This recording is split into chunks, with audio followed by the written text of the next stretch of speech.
मैं ਤਾਂ ਆਪਦੇ ਲੋਕਾਂ ਖਾਤਰ ਖੜ ਗਿਆ। ਤੁਹਾਡੇ ਚ ਕਿਸੇ ਚ ਹਿੰਮਤ ਹੋਈ ਜਿਹੜੇ ਅੱਜ ਹੱਸ ਰਹੇ ਹੋ? ਕੋਈ ਖੜਿਆ ਤੁਹਾਡੇ ਆਪਦੇ ਪਿੰਡ ਦੇ ਵਾਸਤੇ?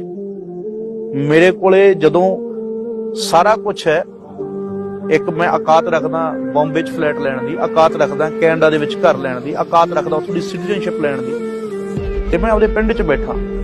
ਤੁਹਾਡੇ 'ਚ ਔਕਾਤ ਹੈ? ਤੁਹਾਡੇ ਕੋਲ ਇੱਕ ਨੌਕਰੀ ਲੱਗ ਜਾਓ, ਤੁਸੀਂ ਪਿੰਡ ਛੱਡ ਜਾਂਦੇ ਹੋ, ਸ਼ਹਿਰ 'ਚ ਰਹਿਣ ਲੱਗ ਜਾਂਦੇ ਹੋ। ਤੇ ਮੇਰੀ ਔਕਾਤ ਹੈ, ਮੇਰੇ ਕੋਲ ਜਦੋਂ ਸਾਰਾ ਕੁਝ ਸੀ, ਮੈਂ ਆਪਦੇ ਲੋਕ ਨਹੀਂ ਛੱਡੇ, ਮੈਂ ਆਪਦਾ ਪਿੰਡ ਨਹੀਂ ਛੱਡਿਆ। 10,000 ਕਲਾਕਾਰ ਹੈ ਪੰਜਾਬ 'ਚ, ਇੱਕ ਵੀ ਦੱਸ ਦਿਓ ਪਿੰਡ 'ਚ ਰਹਿੰਦਾ ਹੋਵੇ ਆਪਦੇ।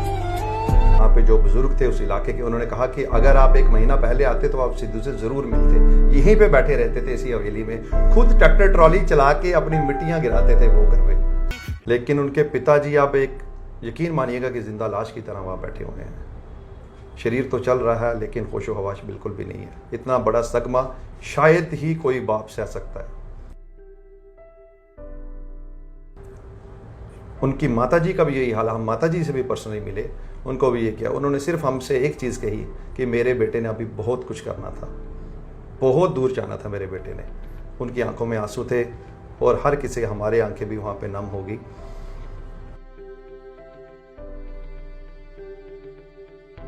उन्होंने डिमांड की थी एक वेस्ट की कि मुझे ये चाहिए, मुझे तो आपको लगता है कि शायद उनको कुछ ऐसे फ़ोन कॉल्स या ऐसा कुछ इंट्यूशन उनके पास था कि मुझ पे हमला होगा? बिल्कुल बिल्कुल, उनको बिल्कुल इंट्यूशन था, कॉल्स आई होंगी, तभी उन्होंने वेस्ट की बात की थी सबसे कि मुझे वेस्ट चाहिए, जितनी इमरजेंसी में मिल सकती है तो दे दो। और बुलेट्स की भी बात की थी उन्होंने कि मुझे बुलेट्स भी चाहिए। पहले से ही पता था कि शायद मेरे साथ ये हो सकता है, और वो अपने गानों के ज़रिए बयान करते हैं सब कुछ अपनी बातें, और हर बात उनकी सच है। कोई ऐसा कुछ उन्होंने बोला नहीं कि अपने से बना के बातें बोली, हर बात सच बोली है। और ये मलाल हमेशा रहेगा, पूरी उम्र के लिए रहेगा कि हम काश 10 दिन पहले चल जाते, 15 दिन पहले चल जाते, उनसे मिल लेते एक बारी। मतलब ऐसे उनके पास से आप इवन की कहते हैं डॉगरों में फिरोशिस होता है, वो काटता किसी को अगर पास कोई जाएगा। वो ऐसे सुस्त पड़े हुए हैं कि उनको कोई लेना देना ही नहीं है किसी से, जो मर्जी आए जो मर्जी जाए, अपने मालिक को अभी भी ढूंढ रहे, कहीं से वो आएगा हमें आवाज़ लगाएगा। और सिद्धू का एक सपना था जो कि हमें वहाँ के बुजुर्गों ने बताया कि उस इलाके में कोई अच्छा स्कूल नहीं है, और उनका ये सपना था कि मैं इस इलाके में एक अच्छा स्कूल बनाऊंगा जहाँ पे बच्चे अच्छी तालीम हासिल करें। यहाँ से बच्चे अच्छी तालीम लेने के लिए लुधियाना, बरनाला दूर दूर जाया करते थे। लेकिन साहब ऐसा लगता है कि सिद्धू नहीं मरा, उसके साथ उस मनसा गांव का भविष्य भी मर गया। वो जो वहाँ विकास आना था उस पर भी लगाम लग गई।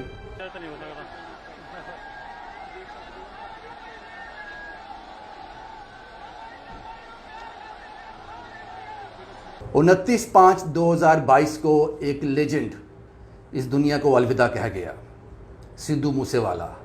लेकिन अपने गानों के ज़रिए वो हमेशा ज़िंदा रहेगा।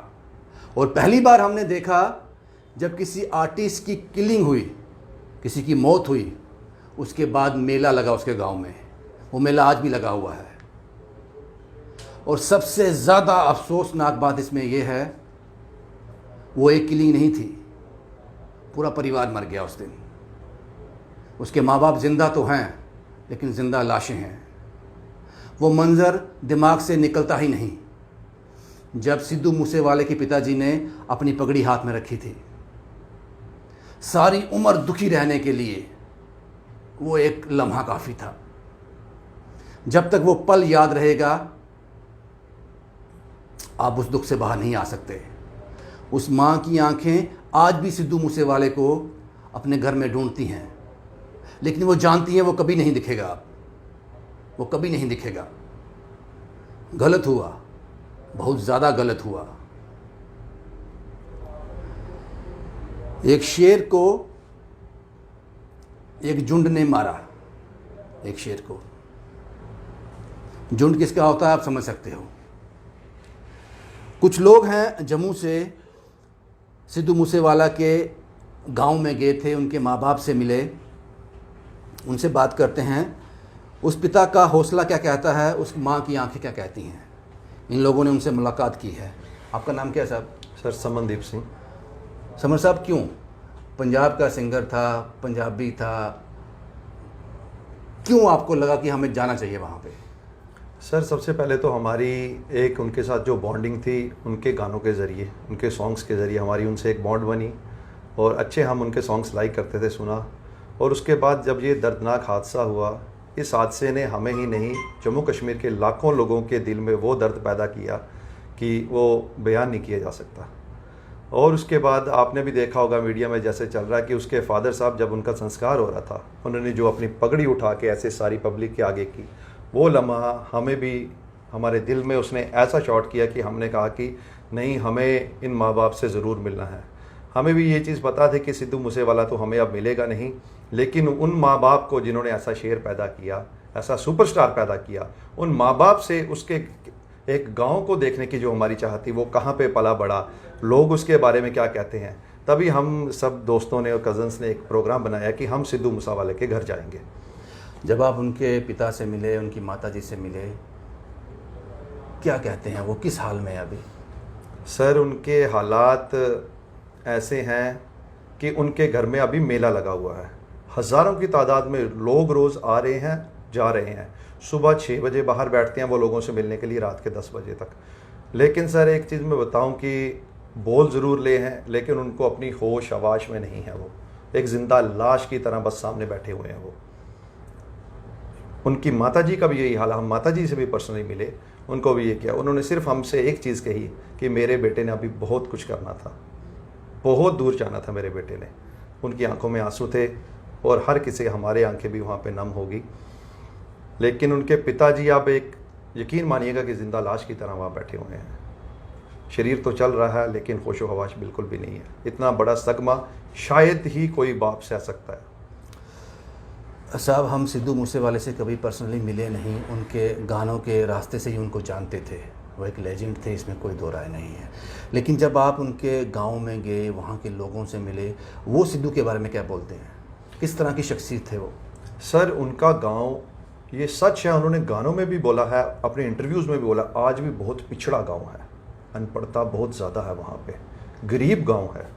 लेकिन सर, उनके जो लोग वहाँ पे हमसे मिले, बुज़ुर्ग, ज़्यादातर हमने बुज़ुर्गों से बात की कि सिद्धू कैसा था। उन्होंने बताया कि इतना डाउन टू अर्थ आदमी है वो। उसके घर की हवेली के गेट कभी बंद नहीं होते थे। कोई भी लोकल आदमी उससे घर में मिलने आ जाए, टी शर्ट ट्राउज़र में घर बैठते थे ईजिली। जहाँ पे उनका ट्रैक्टर्स का सारा बनाया वो उन्होंने चाटा, कोई भी आके उनसे मिलेगा।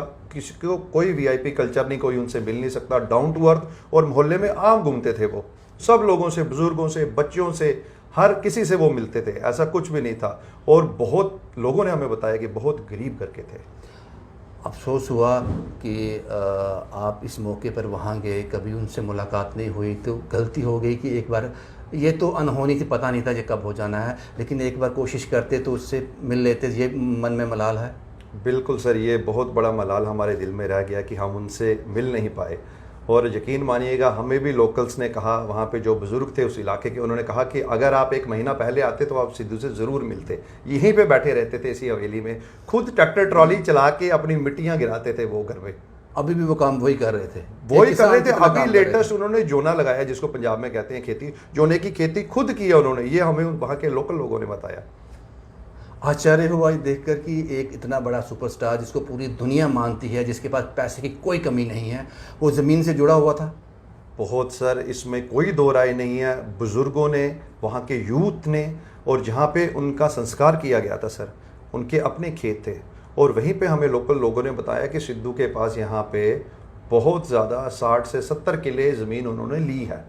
और सिद्धू का एक सपना था, जो कि हमें वहाँ के बुज़ुर्गों ने बताया, कि उस इलाके में कोई अच्छा स्कूल नहीं है। और उनका ये सपना था कि मैं इस इलाके में एक अच्छा स्कूल बनाऊंगा, जहाँ पे बच्चे अच्छी तालीम हासिल करें। यहाँ से बच्चे अच्छी तालीम लेने के लिए लुधियाना, बरनाला दूर दूर जाया करते थे। क्योंकि साहब, ऐसा लगता है कि सिद्धू नहीं मरा, उसके साथ उस मनसा गांव का भविष्य भी मर गया। वो जो वहाँ विकास आना था, उस पर भी लगाम लग गई। बिल्कुल सर, सिद्धू के आने से आप भी पहले जानते हैं कि मूसा पिंड को कोई नहीं जानता था। अब मूसा पिंड को, इवन कि मानसा डिस्ट्रिक्ट को कोई नहीं जानता, मूसा वाले पिंड के नाम से सभी जानते हैं।